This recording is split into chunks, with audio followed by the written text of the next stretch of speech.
por Giovanni Calderón, Javier Arandia, Néstor Apolinar y Cindy López, que es quien les habla. En la actividad 2, el currículo de matemáticas en Colombia, 2 documentos curriculares. Vamos a abarcar en la presentación los estándares básicos de competencias, vamos a hablar de ellos en relación a los fines de la educación, a las 4 dimensiones y a la estructura, y de los derechos básicos de aprendizaje a la estructura y a la dimensión conceptual y cognitiva. Bueno, iniciamos pues hablando un poquito sobre los estándares básicos en relación a que parten en el año 2006 por el Ministerio de Educación y mencionamos los lineamientos curriculares que nacen en el 98 porque en ellos hay algunos conceptos que vuelven otra vez en los estándares básicos, que son los pensamientos, los contextos y los procesos generales. El Ministerio de Educación busca con los estándares básicos, sobre todo calidad educativa.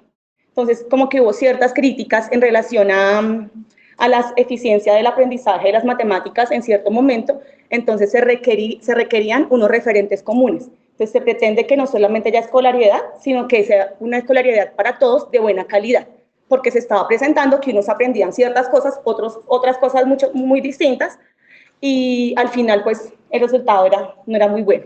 Entonces, nacen los estándares básicos como referentes comunes, para poder medir qué están aprendiendo los estudiantes.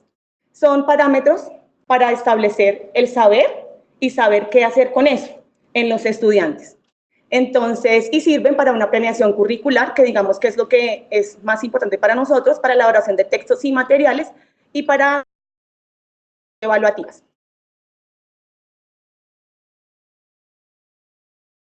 Bueno, en cuanto a los fines de la educación, el documento abarca el porqué de la formación matemática desde 2 fines, el utilitario y el especulativo. Entonces, el utilitario hace referencia más como a adquirir ciertas habilidades que se ponen en práctica en algún momento. Entonces, dentro de esa parte utilitaria encontramos que el documento habla de uso de nuevas tecnologías, de la toma de decisiones y de la interpretación de la realidad. Y la parte especulativa ya hace referencia a la creación de modelos de pensamiento y modelos de lenguaje. Entonces, para eso encontramos en el documento algo relacionado con el conocimiento matemático, que debe ser potenciador del pensamiento crítico y la transformación cultural. Eso lo encontramos en la primera parte del documento, ¿listo? Que trata de responder el porqué de la formación matemática. En cuanto a la dimensión conceptual, vimos que en el documento no está específico los conceptos en algún momento, pero sí se pueden inferir del enunciado de los estándares. Quisimos incluir en la dimensión conceptual también la parte de los pensamientos, porque los conceptos se reparten en esos 5 pensamientos y se clasifican allí. Entonces está el pensamiento numérico, el pensamiento espacial, el pensamiento métrico, aleatorio y el variacional, y también que están organizados por ciclos. Entonces agrupan a los cursos en esos ciclos, primero a tercero, cuarto, quinto, sexto, séptimo, octavo, noveno y décimo y undécimo. En relación a la dimensión cognitiva, digamos que lo más importante ahí, o el concepto que más prevalece, es el concepto de competencias, visto antes como una serie de habilidades y conocimientos que se adquieren para desarrollar determinadas actividades. Pero entonces en el documento hablan de unas fases del conocimiento, que entonces sería como una fase teórica, sí, una fase práctica y una fase teórica. Y también hablan de unos tipos de conocimiento que son una fase conceptual y una fase procedimental. Entonces, de acuerdo con esas 4 cosas, ya se abarca un concepto de competencia más amplio, que ya es el que conocemos nosotros del para qué hacer, para cuándo, por qué y dónde se manejan ese tipo de conocimientos. Entonces, el estudiante está en la capacidad de saber todo eso en la competencia, de adquirir esa competencia como tal. Y de ahí, de todas esas competencias, se establecen unos procesos generales, que son formular y resolver, modelar procesos, comunicar, razonar, formular, comparar y ejercitar procedimientos. Entonces, dentro de los estándares están inmersos ese tipo de procesos generales. Ponemos unos ejemplos ahí que hemos sacado de los estándares como tal. Entonces, es como la primera parte del estándar y viene relacionado con el proceso que se adquiere de la competencia.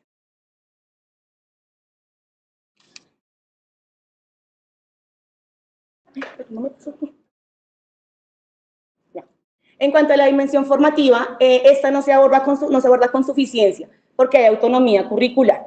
En la Ley General de Educación se establece una autonomía curricular, entonces la dimensión formativa no se evidencia como tal en el documento, pero se pueden como inferir algunas recomendaciones que hay en algunos apartados dentro del documento, y ponemos un ejemplo, que es ese escrito que aparece ahí abajo, que está directo del texto y hace relación más que todo como al uso de nuevas tecnologías dentro del aula en la aplicación de los conceptos. Hay otros como la parte de enseñar por resolución de problemas, por ejemplo.